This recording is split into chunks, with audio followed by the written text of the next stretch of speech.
Bob Kovacs, welcome to the Preconstruction podcast. Hey, thanks for having me, Gareth. Good. Just wanted to quickly jump on. I know we've been kind of liking and commenting and promoting the same stuff on LinkedIn for the last couple of months. And I wanted to jump on. I kind of sent you a message and said, listen, it's worth jumping on the podcast to talk about this specific topic. And the topic we want to talk about is the skilled labor shortage. Now, we want to give some background on that as well. So the best place to start is probably, can you give us a quick bio of yourself, Bob? Yeah, well, I grew up in New Jersey. I went to New Jersey Institute of Technology. Shortly after graduating, I moved out to Las Vegas. So I was out there for about 5 years doing residential light commercial construction. Went back to New Jersey in 2000, worked for Turner Construction and Hunter Roberts while I was there. Started out on the project management side and then moved into pre-construction starting around 2003. So it's been about 20 years on the pre-con side of the business. And in 2007, moved down to Atlanta, spent about 12 years with Skanska, a short bit of time with Gilbane, and I've been over here at Evans General Contractors as their vice president of pre-construction since last June. Brilliant. I love it. It's the perfect background when you consider your operations at the beginning, coming over then to moving out of the dark side into the light. Yeah, I like to think of it that way too. But I will say that as you look through all the people you worked with over the years, and the people who usually did the best on the pre-construction side were people who had some level of operations background, just because it's easy to see what's on the paper. It's knowing what's not drawn and what's going to happen in the field, be able to fill all those gaps when you're putting your estimates together and run through the pre-con phase. Brilliant. Yeah, I love it. And listen, I don't think that's going to change. I have got the idea that with the BIM and the BIM models and stuff, it's going to get a little bit easier to train people to understand the constructability of a project. But no, you can't replace the feet and the boots on the ground. Exactly. So that's good. That's a good bio. So I mean, we talked about it briefly before about the skilled labor shortage. In your view, Bob, what can we do? Well, first of all, we'll start with the issue. What do you think the issue is, and why has it become such a problem? I mean, I think it's always been a problem, but it's becoming more of a problem considering the capacity deficit and the amount of buildings, schools, hospitals, warehouses, office blocks that we've got to build over the next 2 decades.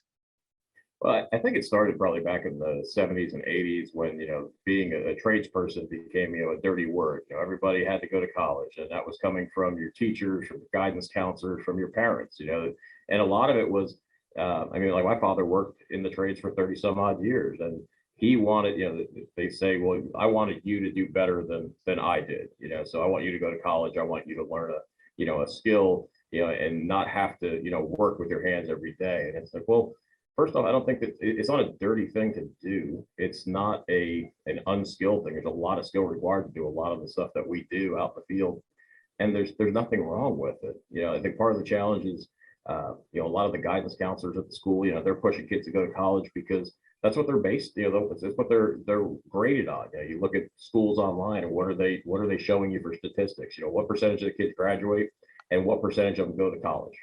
They're not showing what percentage of them are gainfully employed after they get out of school. It's how many kids went to college, but they lose track of how many of them never finished college. It's always just about how many did we send on. Yeah. So in probably the past 4 or 5 years, it seems like there's been a little bit of a shift there. People are starting to realize that college is not the only alternative. I'm seeing schools around here that 10, 15 years ago were tearing out their wood shops and their metal shops and putting in more computer labs and robotics labs and stuff, are now going back the opposite way. I mean, I'm involved with one of the local high schools here that started a construction program again about 3 years ago. They had one 15 years ago, and it kind of just fell by the wayside, and now they can't offer enough periods of carpentry because there's so many kids that want to get into it. So it's starting to turn around, but it still needs a lot of support from a lot of people to address the issue. Absolutely. And I mean, from my own experience, if you think about it, in 2006, when I was going to school, it was all about IT.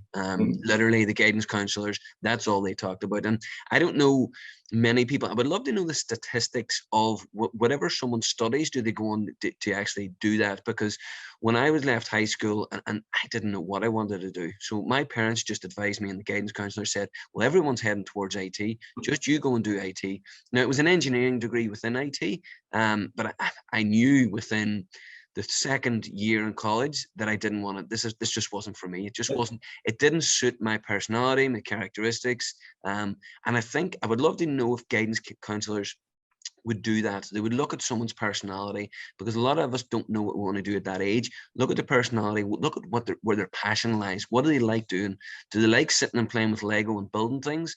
Well, surely they should be put towards construction in some way, or the trades. And I think that's where it starts. You know, I think that's where, obviously we'll go into more detail of what we can do, but I think that'd be a good starting point. Agreed. I mean, I think that the challenge is they probably are identifying that, but in the past, I think they weren't focusing on those kids. It was, oh, yeah, these are the kids that, just send them down to, the shop class and let them do something. But, let's focus on these, these kids that are going to go and get their master's degrees and their doctorates. And, because again, that helps our, helps our scores and helps our rankings. I think there's more of an emphasis now on, making sure that everybody graduates with a, an opportunity to have a good livelihood. And it's a good thing. I say it's hopefully going to help us as time goes on.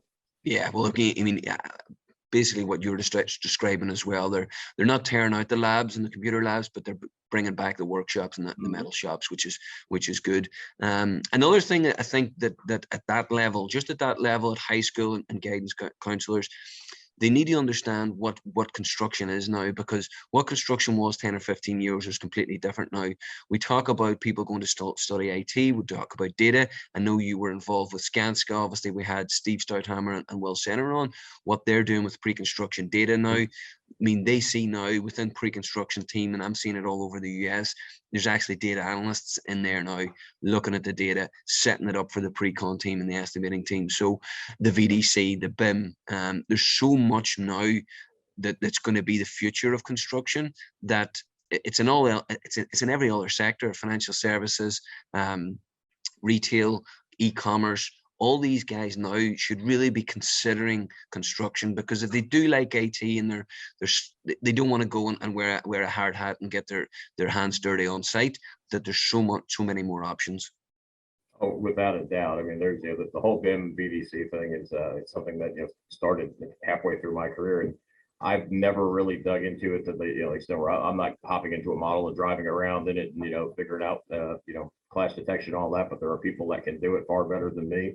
And I'm amazed by what they can do with it. I mean, we looked at a project about a year ago that was an existing courthouse that was being expanded, and we went out and I met one of our VDC folks out there on the site on a Saturday morning. We laser scanned the outside of the building and found that there was about a 4.5-inch discrepancy between what the drawings were showing as far as where the interface between the old and the new was going to be and what was reality. And if we hadn't done that, you would have ordered a bunch of steel and set foundations and everything. And when everything came together, it would have been a pretty wide caulk joint between the old precast and the new precast. So it's stuff that just didn't exist 10, 15 years ago. That is really making life a lot easier for the folks out in the field and in pre-construction. Brilliant. And I mean, 20 years in pre-construction and then operations before that. What excites you most? And let's stay on this topic of pre-construction technology. What excites you most about pre-construction technology, and what do you see from your time at Skanska, Gilbane, and now at Evans? What do you see as a game changer and just get you up in the morning? Pre-con in general, I get excited about because I tend to get bored really easily, and being out in the field on projects that might be 9 months, a year, 18 months long. I mean, once you get through those first couple of months and kind of figure it out and get the project moving, it was time to move on to something else. I didn't want to be there for the other year or so of getting the job done. So at least in pre-con, you get to turn through projects a little quicker. I mean, even a long pre-construction process on some of the stuff we do now is 6 months. Most of them, are in and out of our department in a month or so. But from a technology standpoint, I think part of the reason we can get through them in that time frame is because of the stuff we have available to us, whether that's on-screen takeoff, computerized estimating, BIM and VDC. A lot of our projects don't necessarily have a model to work with, so we're still doing what at one point, well, I'm going to call old school, but 10 years ago, it was new technology, using on-screen takeoff to work with digital plans as opposed to, scales and highlighters and adding everything up. But there's always something new. That's the cool thing. There's always something, some new technology that we can get into and use it to our advantage on getting these projects through the process and getting them estimated and priced accurately and getting it out to the field to be able to build correctly the first time. Yeah, absolutely. And that's what it's all about. Expedite as much as possible. But you mentioned there the 6 months in pre-con. I think that's what really separates pre-con from operations. The pre-con people just love coming in, and they do not know what they expect from a day-to-day, from a week-to-week, because every project's different. Obviously, you don't know whether you're going to win the project, lose the project. You're always learning, because, I mean, if you won every project that you bid, you wouldn't be learning very much. No, and actually we get to see so many projects too. Like I said, if you're on a job and you're on it for 2 years, I mean, that's 2 years of your life that you're spending on that one particular project. And granted, you're seeing a lot while you're there. You're seeing the ins and outs and the daily, the daily details. But I mean, in the 9 months that I've been here, I mean, I priced. Excuse me, it's coming back out this next couple of weeks, but it's a addition to a nuclear submarine assembly facility. A tire manufacturing plant, a copper smelting facility, a lot of industrial warehouse space, medical office buildings, freezer coolers. We're doing a 1 million square foot freezer cooler project up in Pennsylvania. So from day to day, I mean, it's something new every day. It's not, it's not that same thing for 2 years. So yeah, I love it. It makes every day. Exactly, gets the blood going, and listen, that's what it's about. Mm-hmm. And in relation to the future, and we'll stay on what you're bidding on right now. In relation to the industries Evans are going after, it's quite diverse. What's kind of, what do you see coming through the bids and coming through the architects and the clients? I mean, we're still seeing just a huge amount of warehouse and logistics space, especially our Savannah office down near the port. I mean, you can't put distribution space up fast enough down there, and it's not 200,000 square feet at a time. It's 1.5 million square foot, at a clip, because there's just so much stuff coming in because of all the e-commerce and everything coming from overseas and kind of shifting from a just-in-time to a just-in-case type of warehousing strategy, because everybody saw the supply chain shortages over the past year or so. Now it's not a matter of, well, I need it in 3 months, let me order, and I need 2 of them, I'll order 2. Now it's, I need it in 3 months, but let me order 6 of them so that the next time I need 2 of them, I don't have to wait, a year for them while they float around in the ocean. So it's that much more, storage space. That's a big one. Same thing on the cold storage stuff. There's just been an incredible amount of, freezer cooler work coming out. And then the last one is manufacturing, especially with with all of the stuff that's going on in Ukraine and around the world right now, and this big push that's been going on for the past several years to try and bring more manufacturing back here on to the U.S. as opposed to relying on on other countries to build our stuff for us. We've seen just an incredible amount of manufacturing work, and ranging from small light assembly projects to huge massive projects that to really blow up a lot of industries out here that we're relying on other countries for. So those are probably the 3 big things. Yeah, and I get excited when I hear that as well, because there's nothing better than getting people to build things locally, and they can just walk down the street and or even into the next state and see how it's been built, what the nuances, how it can be improved, R&D so much easier. Oh, yeah. But with that comes back to what we're talking about here now. It's skilled labor shortage, because if we're bringing all of those stuff back into manufacturing in the US, that means we're now competing with manufacturing industry for people. So let's take construction. And I know we went through the kind of the problems. Let's talk about how we can get this out, because I know that Evans and yourself they're pioneering and a big voice within this. What's the best way to get people and get people into skilled labor into construction? There's so many different ways to do it. I mean, the first is, I said, to make sure that people understand that it's not a a dead end career, or it's a career of last resort. I mean, there's guys that out in the field right now, framers and welders and structural steel erectors and all, that are making more money than the kids who went to school for 4 years and went $100,000 into debt to get a degree. Yeah, so it's not a bad career. It's not, it's a career you can make a really good living on. And I think getting people to understand that is probably the first hurdle. But then beyond that, it's giving them places to go and get that kind of training. And as you and I were talking earlier, that there's a certain bit of, it's somebody else's problem. I don't have to train these guys. I just need trained people. Or, I don't want to train people and then have them leave and go to work for my competitor. Well, if everybody thinks like that, then nobody's going to train them. I mean, for example, here at Evans, we don't hire, we don't have carpenters and welders and such on staff. So it's easy. It would be easy for us to say, well, let somebody else deal with that situation. But if my concrete company, their subcontractors and my steel erectors, everybody else can't get people, it affects me and our company, and it affects our owners. So it is our problem. It's not somebody else's problem to fix. So I mean, it comes down to providing support wherever you can, promoting the industry wherever you can. I mean, I'm on one of the construction trade advisory board for one of the local high schools. They started a new program about 2 years ago, and like everything else in the public schools, they're short on funds. So we help them. We got some tools donated. We got materials donated to basically set their program up for the first year and keep them running when they didn't have funds from the school district. And now, in that first year, I think they had 2 periods a week or a day of construction trades with maybe 60 students. Now they're to the point where they run 4 or 5 classes and have over 200 students in the program. And that's one of 6 high schools in the county. And the intent is to hopefully, grow that and expand it to the other schools as well. So it wasn't a big monetary commitment. It wasn't a huge time commitment. It was just getting involved and showing that there's people out there that care about what's going on or are willing to support trade programs like that.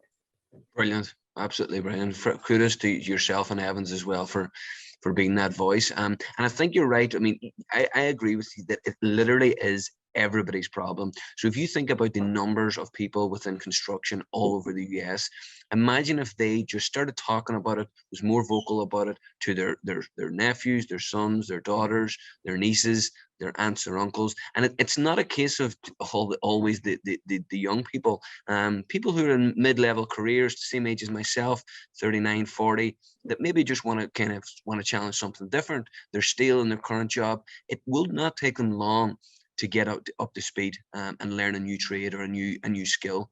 So I think it really is, if everyone literally touched 2 or 3 people within their circle and just told them about construction. We're not talking about forcing people into this game. We're telling them about how great it is, how wonderful it is, how satisfying it is, and how much money they can actually earn on top of everything else. Agreed, and you're right. It's not just about the kids coming out of high school. I mean, there's a welding school not too far from me that started about 10 years ago, and they were running maybe 1 class a day with 10 or 12 students. That's all they had room for. Excuse me. And about 4 years ago, they grew into a space that was about 4 times the space of the first space that they were in. They now run a morning, afternoon, and evening programs. And before you could walk in and say, "Hey, I'm here. I want to join this program," it's a 14-week program to get all your welding certifications for either pipe or for structural steel. And it used to be that you could walk in and, today's March 15th, you could probably start April 1st.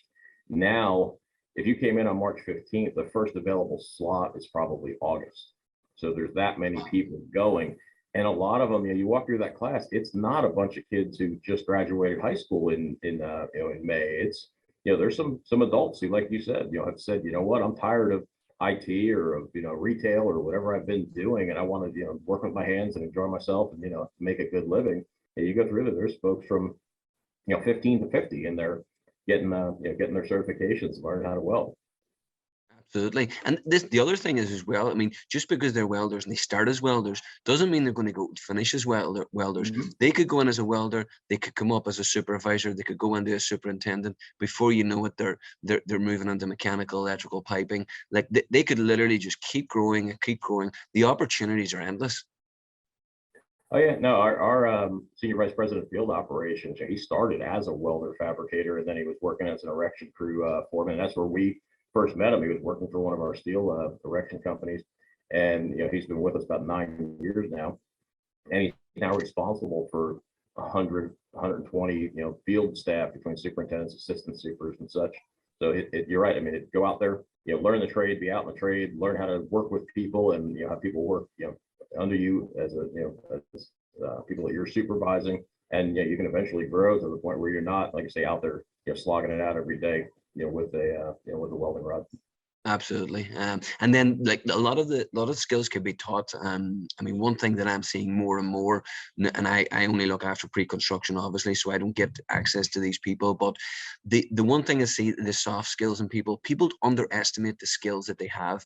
They think that, and it's almost just a confidence booster. They think that they can't do something, whereas anybody can do, you can do whatever you want, but as long as you have those soft skills, those compassion, the tenacity, grit, you can basically do whatever you want.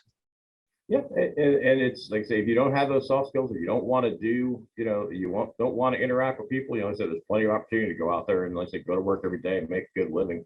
But those are very important as far as you're trying to advance your career, if that's your goal. In fact, I taught over at Gwinnett Tech for a couple of years in their carpentry program, and they didn't have a specific class for that kind of stuff, but there were a bunch of core competencies that they wanted the students to learn that you kind of integrated into every class. So while they were, in a framing class, for example, they still had to come up and talk to you and kind of give a little brief presentation about what it was they were trying to do.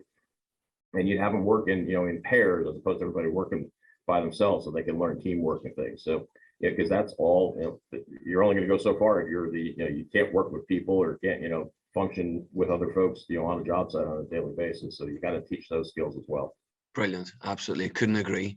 So Bob, to summarize now, what I mean, we get, there could be anything from 50 to 100,000 people end up listening to this. Is there any message that you would like to get out there? And obviously, because it's called the Preconstruction Podcast, we all have a responsibility, as you say.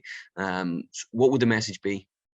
Again, it's look out there and see how you can help encourage people to get into the trades, how you can support them, whether that's a local high school, that's the the Skills USA competitions that go on around the country. I mean, I've judged at the local Georgia national or Georgia state championships for about the past 8 years in their teamwork competition, and now the national competition is coming to Atlanta for the next 10 years. So I'll be judging at the national level in June.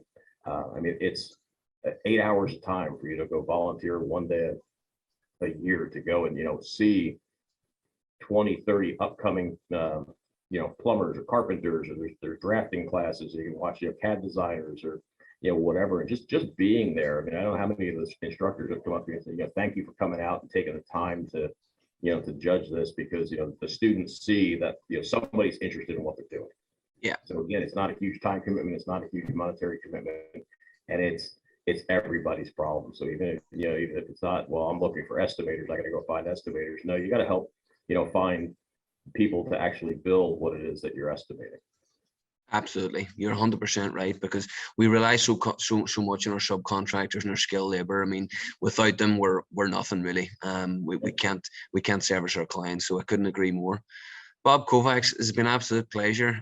Thank you for everything that you're doing as well. Obviously, you're judging, you're mentoring, you're bringing people into the industry. So thanks for that. Absolutely. Thanks for having me on.